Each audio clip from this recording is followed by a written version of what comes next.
കൂടുതൽ വിശദീകരിക്കുന്തോറും അല്പം സങ്കീർണമാവുകയാണ്. നമുക്ക് മുന്നിൽ മെറ്റയുടെ ഭാഗത്തു നിന്നുള്ള ഔദ്യോഗികമായ വിശദീകരണം നമുക്ക് ലഭിച്ചിട്ടുണ്ട്. നമ്മളത് ചോദിച്ച് വാങ്ങിയതാണ്. പക്ഷെ അത് മുഖ്യമന്ത്രി എന്തായാലും അംഗീകരിക്കാൻ തയ്യാറാവുന്നില്ല. അല്ല, അദ്ദേഹം അതിലെ ചില വാക്കുകളിലാണ് പിടിച്ച് കളിക്കുന്നത്. അത് അവിടെ നിൽക്കട്ടെ. അതിലേക്ക് വരുന്നതിന് മുമ്പ് പ്രധാനമായും ഇപ്പോൾ നമ്മൾ കൊടുത്ത വാർത്തയിൽ 1,00,000-ഓളം എന്നാണ്. അങ്ങനെയല്ല, 1,95,000 പോസ്റ്റുകളാണ്. 1,95,000 പോസ്റ്റുകൾ. അതായത് ഇൻസ്റ്റാഗ്രാമിൽ നിന്ന് 1,00,000, ഫേസ്ബുക്കിൽ നിന്ന് 80,000, യൂട്യൂബിൽ നിന്ന് 15,000, ഇത്രയുമൊക്കെ ആണ് കഴിഞ്ഞ ഈ പരിമിതമായ കാലയളവിനുള്ളിൽ നീക്കം ചെയ്യാൻ വേണ്ടി സഹയോഗ് പോർട്ടൽ വഴി ആവശ്യപ്പെട്ടിരിക്കുന്നത് എന്നുള്ളത് ഓർക്കണം. അതായത് തുടർച്ചയായി ആവശ്യപ്പെട്ടുകൊണ്ടിരിക്കുകയാണ്. മാർച്ച് മുതൽ ജൂലൈ വരെയുള്ള 2 മാസങ്ങളിൽ 5 മാസം കൊണ്ടാണ് ഈ ഇൻസ്റ്റാഗ്രാം, ഫേസ്ബുക്ക്, യൂട്യൂബ് പ്ലാറ്റ്ഫോമുകളിൽ നിന്ന് ഇത്രയധികം കണ്ടന്റ് നീക്കം ചെയ്യണം എന്നുള്ള ആവശ്യം ഉയർന്നിരിക്കുന്നത്. അതിനനുസരിച്ച് നീക്കം ചെയ്യുന്നുമുണ്ട്. ഇത് നീക്കം ചെയ്യപ്പെടാതിരിക്കുകയല്ല. ഇപ്പോൾ ഈ സേഫ് ഹാർബർ അവസ്ഥ മാറിപ്പോകാതിരിക്കാൻ വേണ്ടിയിട്ട് ഈ ആവശ്യപ്പെടുന്നതെല്ലാം ഏതാണ്ട് നീക്കം ചെയ്യുന്നു എന്ന മട്ടിലാണ് കാര്യങ്ങൾ ഇപ്പോൾ പുരോഗമിക്കുന്നത്. അതുകൊണ്ട് തന്നെ വളരെ സജീവമായിരുന്ന പല കോണ്ടന്റ് ക്രിയേറ്റേഴ്സിൻ്റെയും വീഡിയോകളൊക്കെ അടക്കം ഇപ്പോൾ അപ്രത്യക്ഷമാകുന്ന സ്ഥിതിയുണ്ട്. അവർക്ക് മോണിറ്റൈസേഷൻ അവരുടേത് കട്ട് ചെയ്യുന്ന സ്ഥിതിയുണ്ട്. പലതരത്തിൽ അത്തരത്തിലുള്ള ആളുകളെ ഞെരുക്കാൻ ശ്രമിക്കുന്നു.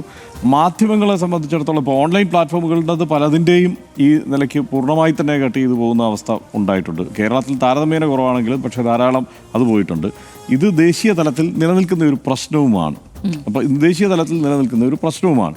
ഇതിനെ നമ്മൾ കുറച്ച് അവധാനതയോടെ തന്നെ കണ്ടുപോകേണ്ട വിഷയമാണെന്നാണ് എനിക്ക് തോന്നുന്നത്. കാരണം ഇത് ദേശീയ തലത്തിൽ വ്യാപകമായി ഇത്തരത്തിൽ എല്ലാ ഭാഷകളിലും നമുക്കറിയാം, തമിഴിലൊക്കെ ഇത് സംഭവിച്ചുകൊണ്ടിരിക്കുകയാണ് നിരന്തരം. അപ്പോൾ ഓൺലൈൻ പ്ലാറ്റ്ഫോമുകളിൽ നിന്ന് ഇതെല്ലാം വെട്ടിപ്പോകുമ്പോൾ കേരളത്തിലും അത് സംഭവിക്കുന്നു എന്ന് നമുക്ക് വേണമെങ്കിൽ വിലയിരുത്താം. തെറ്റില്ല. ഇപ്പം നമ്മളുടെ കണ്ടന്റും നമ്മളിതാണ് ആവർത്തിച്ച് പറയുന്നത്, നമ്മളുടേതും ആ നിലയ്ക്ക് തന്നെ റിപ്പോർട്ട് ചെയ്യപ്പെട്ടതാകാം ചിലത് എന്ന് നമ്മൾ സംശയിക്കുന്നുണ്ട്. അഖിലേഷ് യാദവ് യോഗി ആദിത്യനാഥിനെതിരെ പറഞ്ഞത് മാറ്റാൻ വേണ്ടിയിട്ട് വി ഡി സതീശൻ റിക്വസ്റ്റ് കൊടുക്കുന്നത് നമ്മൾ കരുതുന്നില്ലല്ലോ. അതുപോലെ ഈ പലതും ഇപ്പോൾ അമിത്ഷായ്ക്കെതിരെയുള്ളത് നമ്മളുടെ കാർഡ് പോയി, അതിന് വി ഡി സതീശൻ റിക്വസ്റ്റ് ചെയ്യുമെന്ന് നമ്മൾ കരുതുന്നില്ലല്ലോ. അങ്ങനെ സംഭവിക്കുകയുമില്ല. അപ്പോൾ അത് സംഭവിക്കുന്നുണ്ട്, അതൊരു സത്യമാണ്. പക്ഷേ വി ഡി സതീശനുമായി ബന്ധപ്പെട്ട കാർഡുകളെല്ലാം കൂട്ടത്തോടെ പോകുന്നുണ്ട്. അത് അദ്ദേഹത്തിന് അനുകൂലമായി പറഞ്ഞാലും പ്രതികൂലമായി പറഞ്ഞാലും പോകുന്നു എന്നുള്ളതാണ്. അപ്പം നമ്മൾ ആദ്യം മുതൽ പറയുന്ന കാര്യം, ഇതിൽ സർക്കാർ അറിഞ്ഞോ അറിയാതെയോ ഒരു പ്രശ്നം സംഭവിച്ചിട്ടുണ്ട്. സർക്കാർ നേരിട്ട് അല്ലെങ്കിൽ ഭരണതലത്തിലെ ഉന്നത തലത്തിലുള്ളവർ നേരിട്ട് അറിഞ്ഞോ അറിയാതെയോ ഒരു പ്രശ്നം സംഭവിച്ചിട്ടുണ്ട്. അതെന്താണെന്ന് പരിശോധിക്കണം. 3 ടെലിവിഷൻ ചാനലുകളുടെ ഓൺലൈൻ പ്ലാറ്റ്ഫോമിൽ നിന്നാണ് ഇത് പോകുന്നത്. 3 ടെലിവിഷൻ ചാനലുകളുടെ. അതെല്ലാ കാലത്തും ഇപ്പോൾ മാധ്യമങ്ങൾ ചില മാധ്യമങ്ങൾക്കെതിരെ ഉണ്ടാകുന്ന ആരോപണം എന്താണ്, ഇവർ സർക്കാരിന് അനുകൂലമാണ് അല്ലെങ്കിൽ പ്രതിപക്ഷ സ്വഭാവത്തോടെ നിൽക്കുന്നു എന്നൊക്കെയുള്ള പലതരത്തിലുള്ള ആരോപണങ്ങളും വരാറുണ്ട്. നമ്മളെ സംബന്ധിച്ചിടത്തോളം ഈ സമയത്ത് അനാവശ്യമായി സർക്കാരിനെ ആക്രമിക്കുന്നില്ല, പക്ഷേ നിശിതമായി വിമർശിച്ച് തന്നെയാണ് മുമ്പോട്ട് പോകുന്നത്. അപ്പം നമ്മളുടെ കാർഡുകൾ അങ്ങനെ ഇവർ റിപ്പോർട്ട് ചെയ്ത് ഈ വലിപ്പിക്കാനുള്ള സാഹചര്യം എന്താണ്? അപ്പോൾ ഇത് ശരിയാണ്, AI വിദ്യ കൊണ്ട് വലിച്ചതിൽ സംഭവിച്ചിട്ടുള്ള പിഴവ് എന്തായിരിക്കാം എന്നാണ് ഞാൻ മനസ്സിലാക്കുന്നത്. വി ഡി സതീശന് അനുകൂലമായത് കുറേ കൂടി പോയിട്ടുണ്ട് എന്നുള്ളതാണ്. അതായത് അദ്ദേഹത്തിൻ്റെ ഫോട്ടോ വരെ പല പ്ലാറ്റ്ഫോമുകളിൽ നിന്നും പോയിട്ടുണ്ട്. അദ്ദേഹത്തിൻ്റെ ആരാധകരിട്ട ഫോട്ടോ വരെ പോകുന്ന സ്ഥിതി ഉണ്ടായിട്ടുണ്ട്. അപ്പോൾ അത് ഒരു ഭാഗത്ത് സംഭവിക്കുന്നു. പക്ഷേ 3 ടെലിവിഷൻ ചാനലുകളുടെ ഓൺലൈൻ പ്ലാറ്റ്ഫോമുകളിൽ നിന്ന് കൃത്യമായി ഇത് നഷ്ടപ്പെട്ടുകൊണ്ടിരിക്കുന്നു. അതിനകത്തൊരു പ്രശ്നമുണ്ട്. ആ പ്രശ്നം എന്തുകൊണ്ട് അങ്ങനെ ആലോചിച്ച് മുഖ്യമന്ത്രിക്കായാലും ആഭ്യന്തരമന്ത്രിക്കായാലും തോന്നുന്നില്ല, അല്ലെങ്കിൽ അദ്ദേഹത്തിനൊപ്പം നിൽക്കുന്നവർ അത് അദ്ദേഹത്തെ ബോധ്യപ്പെടുത്തുന്നില്ല എന്നുള്ള സംശയമാണ് ഉള്ളത്. ഇപ്പോൾ ആഭ്യന്തരമന്ത്രി പറഞ്ഞു ഇത് എന്താണ്, പോലീസ് ഇത് ചെയ്തിട്ടില്ല, മറ്റാരെങ്കിലും ചെയ്തോ എന്നറിയത്തുമില്ല. സർക്കാരിൻ്റെ ഭാഗമായിട്ട് ഇത് പോലീസ് മാത്രം ചെയ്യേണ്ടതില്ല. ഇപ്പോൾ അഡീഷണൽ സെക്രട്ടറിയോ ഒരു ഡെപ്യൂട്ടി സെക്രട്ടറി തലത്തിലുള്ള ആൾ റിപ്പോർട്ട് ചെയ്താലും ഇത് തന്നെ സംഭവിക്കും. സഹയോഗ് പോർട്ടലിൽ റിപ്പോർട്ട് ചെയ്താൽ അത് തന്നെ സംഭവിക്കുന്നത്. അതായത് അതാണ് സംഭവിക്കുന്നത്. നിയമപരം ഇപ്പോൾ വാക്കുകളിലാണ് ഇന്നിപ്പോൾ മുഖ്യമന്ത്രി പിടിച്ചത്. അതായത് ലീഗൽ റിക്വസ്റ്റ് അല്ലല്ലോ എന്നുള്ളതാണ്, റിക്വയർമെൻ്റ് എന്നല്ലേ അതിൽ വന്നത് എന്ന്. അതാണ് മെറ്റ സാധാരണ സർക്കാർ ഇത് ആവശ്യപ്പെടുമ്പോൾ കൊടുക്കുന്ന നോട്ടീസിൽ പ്രയോഗിക്കുന്ന വാചകം. അത് റിക്വയർമെൻ്റ് തന്നെയാണ്. ഞാനതിൻ്റെ വിശദമായ വിവരങ്ങളിലേക്ക് കൂടി പോകാം. അതിനകത്ത്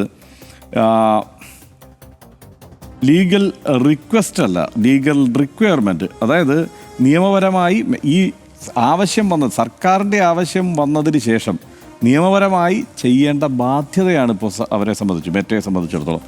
അത് വിശദീകരിക്കാനാണ് ആ legal requirement IT act section 79(3)B പ്രകാരം ഇത് ചെയ്യേണ്ടതുണ്ട് എന്നുള്ളത് അവർ നമ്മളെ അറിയിക്കുന്നത്. അപ്പോൾ അതിനകത്ത് അല്ലാത്ത ഇപ്പോൾ സാധാരണ ആളുകളും ഇതേ എന്താണ് ഇതുപോലെ ഏതെങ്കിലും ചാനലിനെതിരെയോ അല്ലെങ്കിൽ വ്യക്തികൾക്കെതിരെയോ അവരുടെ പോസ്റ്റുകൾക്കെതിരെയോ ഒക്കെ റിപ്പോർട്ട് ചെയ്യാറില്ലേ? അതുകൊണ്ടായിരിക്കില്ലേ എന്ന് ചോദിച്ചാൽ അതിന് വ്യത്യാസമുണ്ട്. സർക്കാർ ഓർഡർ പ്രകാരമാണെങ്കിൽ ലീഗൽ റിക്വയർമെൻറ്റ് എന്ന് തന്നെ, അല്ലെങ്കിൽ ലീഗൽ ലീഗൽ റിക്വയർമെൻറ്റ് തന്നെ പറയും, അല്ലെങ്കിൽ കമ്മ്യൂണിറ്റി സ്റ്റാൻഡേർഡ്സ് വയലേഷൻ എന്നാണ് പറയുള്ളൂ. അതല്ലാതെ കട്ട് ചെയ്താൽ കമ്മ്യൂണിറ്റി സ്റ്റാൻഡേർഡ് വയലേഷൻ എന്നാണ് അവർ പറയുക, അവർ നമ്മളെ അറിയിക്കുക. ഇല്ലെങ്കിൽ ലീഗൽ റിക്വയർമെൻറ്റ് എന്ന് തന്നെയാണ് അവരറിയിക്കുക. അത് രണ്ടിനും ഈ ഭാഷാപരമായി ഇത് കൃത്യമായി അതിൽ ആ വ്യത്യാസമുണ്ട്. അതങ്ങനെ തന്നെയാണ് സംഭവിച്ചിട്ടുള്ളത്. അപ്പോൾ അതിനകത്തൊരു വ്യക്തത വരേണ്ടതുണ്ട്. അപ്പോൾ ഒന്നുകിൽ അദ്ദേഹത്തെ ഉപദേശിക്കുന്നവർ തെറ്റായി ഉപദേശം കൊടുക്കുന്നതാവാം, മുഖ്യമന്ത്രിയെ ഉപദേശിക്കുന്നവർ, കാരണം അദ്ദേഹം അല്ലല്ലോ ഇതെല്ലാം കുത്തിയിരുന്ന് നോക്കുന്നത്, അദ്ദേഹമല്ല, ഒരു ടീമായിരിക്കും. എന്തായാലും ഒരു സംശയവും വേണ്ട, വളരെ ടെക്നിക്കലി സൗണ്ടായിട്ടുള്ള ഒരു ടീം ഇതിനു വേണ്ടി പ്രവർത്തിക്കുന്നുണ്ട് എന്നുള്ള കാര്യത്തിൽ സംശയമൊന്നുമില്ല. ആ ടീമിനെ അദ്ദേഹത്തിന് അറിയാമെങ്കിലും ഇല്ലെങ്കിലും ഈ കാര്യങ്ങൾ ഇല്ലെങ്കിൽ അത് ആരാണെന്ന് അന്വേഷിക്കണം, അറിയാമെങ്കിൽ അവരോട് ആവശ്യപ്പെടണം ഈ കാര്യങ്ങൾ. കാരണം ഈ വ്യത്യാസം ഇതിൽ വളരെ കൃത്യമായി ഇങ്ങനെ തന്നെയാണ് സംഭവിക്കുന്നത്. സഹായിക്കരുത് എന്ന് ആവശ്യപ്പെടണം. അതെ, തീർച്ചയായും. കാരണം അദ്ദേഹത്തിന് അനുകൂലമായിട്ടുള്ളത് കൂടി പുറത്തു പോകുന്ന സാഹചര്യം ഉണ്ടാകുന്നു എന്നുള്ളത് കൊണ്ടാണ്. അപ്പോൾ ഇന്ന് അദ്ദേഹം അതാണ് വിശദീകരിച്ചത്. ഇനി രണ്ടാമത്തെ കാര്യം, അപ്പോൾ ഞാൻ ആദ്യം പറഞ്ഞത് ഈ ലീഗൽ റിക്വയർമെന്റ് എന്നുള്ളത് സർക്കാർ ആവശ്യപ്പെടുന്ന കേസുകളിൽ തന്നെയാണ് അത്തരത്തിൽ ഉണ്ടാവുന്നത്, അല്ലെങ്കിൽ ഗവൺമെന്റ് ബോഡീസ് ആവശ്യപ്പെടുന്ന കേസുകളിൽ തന്നെയാണ് ലീഗൽ റിക്വയർമെന്റ് എന്നുണ്ടാവുന്നത്. രണ്ടാമത്തെ പ്രശ്നം ഇന്നത്തെ ഇതിന്റെ വിശദീകരണവുമായി ബന്ധപ്പെട്ടുണ്ടായിട്ടുള്ളത്, സർക്കാർ ഒരു തരത്തിലുമുള്ള ആശയവിനിമയത്തിന് പോയിട്ടില്ല മെറ്റയുമായി എന്ന് മുഖ്യമന്ത്രി പറഞ്ഞു. നമ്മൾ കഴിഞ്ഞ ദിവസമൊക്കെ ആവശ്യപ്പെട്ടിരുന്ന ഒരു കാര്യമുണ്ട്. എന്താണെന്നറിയോ? കേരളത്തിൽ ഈ പ്രശ്നം നേരിടാത്ത മാധ്യമങ്ങളെല്ലാം റിപ്പോർട്ട് ചെയ്ത ഒരു വാർത്തയുണ്ട്, ഒരുമിച്ച് റിപ്പോർട്ട് ചെയ്ത വാർത്ത. അതെന്താണ്? ഇത് സർക്കാർ ബന്ധപ്പെട്ടു, അപ്പോൾ പോലീസ് ബന്ധപ്പെട്ടു കഴിഞ്ഞപ്പോൾ മെറ്റയുടെ AI സംവിധാനത്തിൽ വന്ന ചെറിയ പിശക് കൊണ്ടാണ് ഇങ്ങനെ സംഭവിച്ചത് എന്ന് പോലീസിനെ അറിയിച്ചു എന്ന് ഒരു പോലീസ് വിലാസം വാർത്ത വന്നു. ആ പോലീസ് വിലാസം വാർത്ത നൽകിയ മാധ്യമങ്ങൾ കൂടി ഇനി വിശദീകരിക്കണം യഥാർത്ഥത്തിൽ എന്താണ് സംഭവിച്ചത്, എവിടെ നിന്നാണ് നിങ്ങൾക്ക് ഈ ഉറപ്പ് കിട്ടിയത് എന്ന്. അതായത് മെറ്റയുടെ AI ഉണ്ടായ പ്രശ്നമാണെന്ന് ഇത് ഞാൻ തിരയാവുന്നിടത്തൊക്കെ തിരഞ്ഞു നോക്കി, വേറെ ലോകത്ത് എവിടെയെങ്കിലും ഇതൊക്കെ സംഭവിക്കുന്നുണ്ടോ എന്ന്. അപ്പം മെറ്റയുടെ AIക്ക് ഇങ്ങനെ ഒരു കുഴപ്പമുണ്ടെന്ന് അറിഞ്ഞു കഴിഞ്ഞാൽ തന്നെ, ഇങ്ങനെ ഒരു കുഴപ്പം നേരിട്ടെന്ന് പറഞ്ഞാൽ അത് ഒരു ആഗോള വാർത്തയാണ്. ഇവിടുത്തെ പോലീസിനെ അറിയിച്ചു എന്ന് പറയുന്നത് ലോകം മുഴുവൻ ചർച്ച ചെയ്യപ്പെടേണ്ട വാർത്തയാണ്. മെറ്റയുടെ AIക്ക് ഒരു കുഴപ്പം ഉണ്ടായിട്ടുണ്ടെന്ന് പറഞ്ഞു കഴിഞ്ഞാൽ അത് വലിയ കുഴപ്പമാണ്. ഇവിടെ നമ്മൾ പോലീസ് അത് കൊടുത്തു, അത് ഇവിടുത്തെ മാധ്യമങ്ങൾ റിപ്പോർട്ട് ചെയ്യുകയും ചെയ്തു.